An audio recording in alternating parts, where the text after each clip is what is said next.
Hello everyone. तो आज हम ट्रिक देखने वाले हैं कि कैसे फाइंड करना है ग्रेडियंट, कर्ल, डाइवर्जेंस एंड लैप्लेशियन। तो ये चारों हम कैसे फाइंड करने वाले हैं उसके लिए मैं आपको ट्रिक देने वाली हूँ, क्योंकि ये क्वेश्चंस बहुत इंपॉर्टेंट हैं।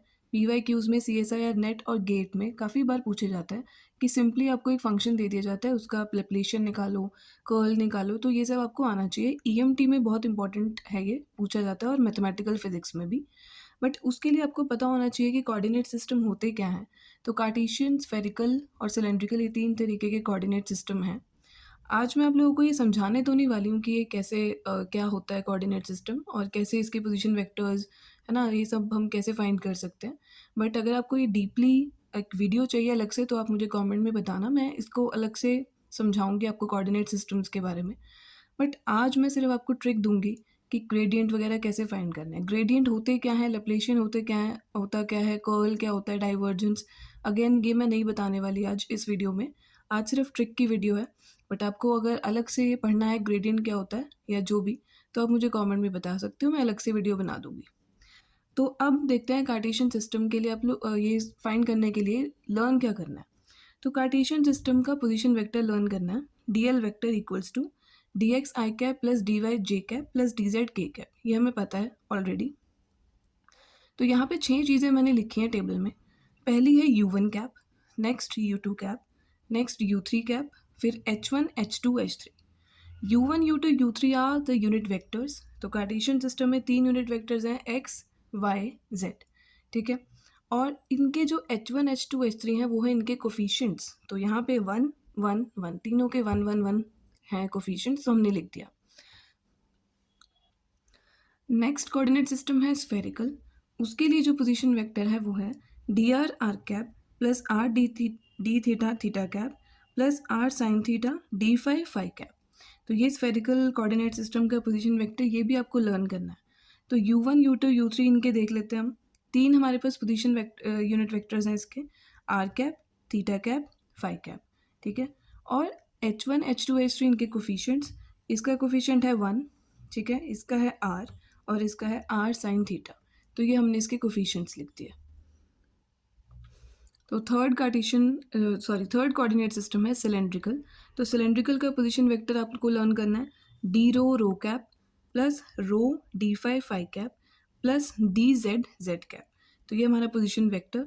और यूनिट वेक्टर्स इसमें क्या क्या है, रो कैप, फाई कैप और जेड कैप। तो ये हमने लिख दिया।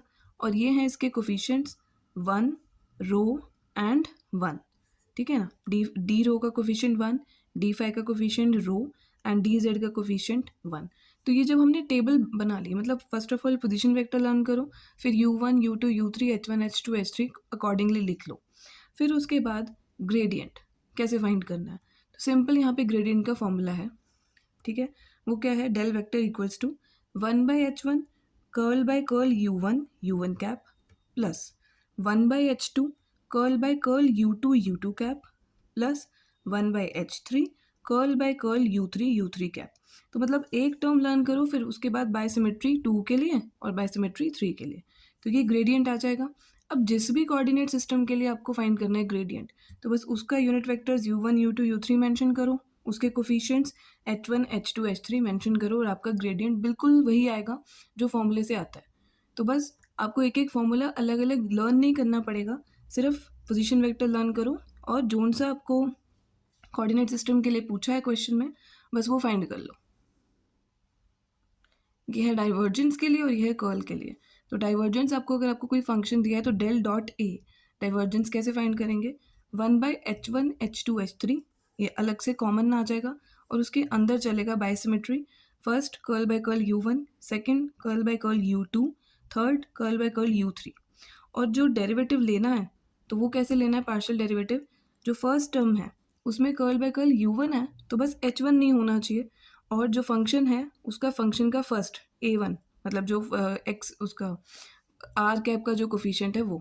ठीक है ना, क्योंकि ए वेक्टर है ना, तो उसके 3 कंपोनेंट्स होंगे, तो फर्स्ट कंपोनेंट A1, तो और साथ में आ जाएगा H2 H3।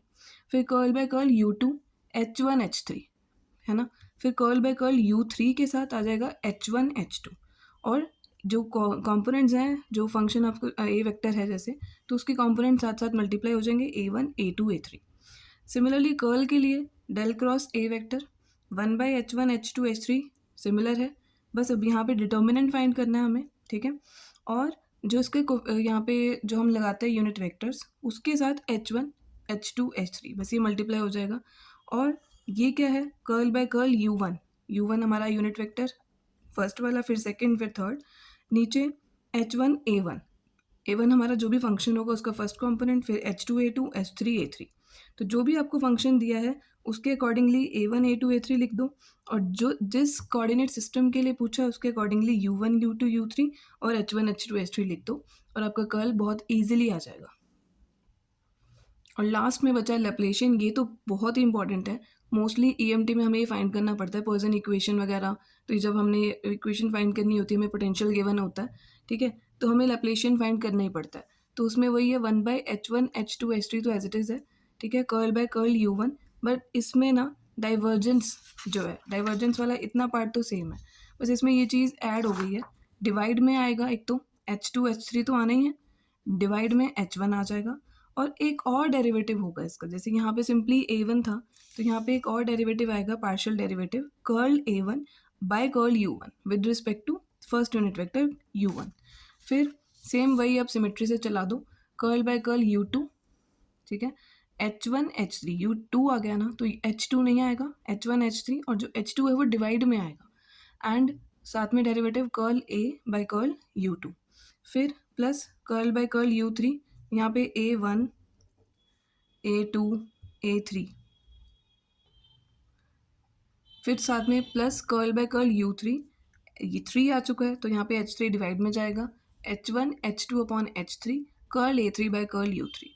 तो ये लैप्लेशियन आ गया। अब ये फॉर्मूला अप्लाई कैसे करना है, वैसे तो सारे फॉर्मूलेज अप्लाई करना ईजी है, बट मैंने एक एग्जाम्पल के लिए लैप्लेशियन आपको स्फेरिकल कोऑर्डिनेट सिस्टम के लिए फाइंड करना बताया है, और मोस्टली स्फेरिकल कोऑर्डिनेट का ही आपको फाइंड करना पड़ेगा, ईएमटी में बहुत इंपॉर्टेंट है। तो स्फेरिकल कोऑर्डिनेट सिस्टम के लिए मैंने ए मान लिया कि मेरे पास ए एक फंक्शन है जिसका मेरे को लैप्लेशियन पूछा है। अब देखो H1 H2 H3, तो first of all H1 H2 H3 क्या थे स्फेरिकल के लिए वो हम देख लेते हैं, ठीक है। H1 H2 H3 1 R और R साइन थीटा, तो मल्टीप्लाई करेंगे तो क्या आ जाएगा R स्क्वायर साइन थीटा, तो वो मैंने यहाँ पे लिख दिया R square sine theta 1 upon, फिर bracket start, curl by curl U1 is R, ठीक। फिर H2 H3, तो H2 H3 R into R sine theta, तो R स्क्वायर साइन थीटा हो गया। फिर कर्ल A1, ठीक है, तो कर्ल A1 जो भी हमारा उसका कंपोनेंट होगा फंक्शन का, A1 A2 A3, ठीक। अब डिवाइड में कर्ल U1 है, तो यहाँ पे क्या आ जाएगा कर्ल R, तो U1 हमारा R है, फिर U2 थीटा है, फिर U3 फाई है, तो यहाँ पे फाई आ गया। और नेक्स्ट देखो H1 H3, जो कर्ल बाय कर्ल U2 के साथ क्या है H1 H3, तो H1 H3 means 1 into R sine theta divide by H2, and H2 is R, तो 1 into R sine theta divide by R cut हो जाएंगे तो क्या बचेगा साइन थीटा। फिर सिमिलरली वही चीज़, अब यहाँ पे देखो कर्ल बाय कर्ल U3 के साथ वो है H1 H2 बाई H3, तो H1 H2 बाई H3, तो 1 into R upon R sine theta, R से R फिर से कैंसिल हो जाएगा और नीचे बचेगा 1 बाय साइन थीटा, मतलब नीचे साइन थीटा बचेगा जिसको हम लिख देंगे 1 बाय साइन थीटा, साथ में curl A3 bye curl phi, तो जो भी फंक्शन है उसका थर्ड कंपोनेंट साथ में उसके साथ derivative with respect to phi.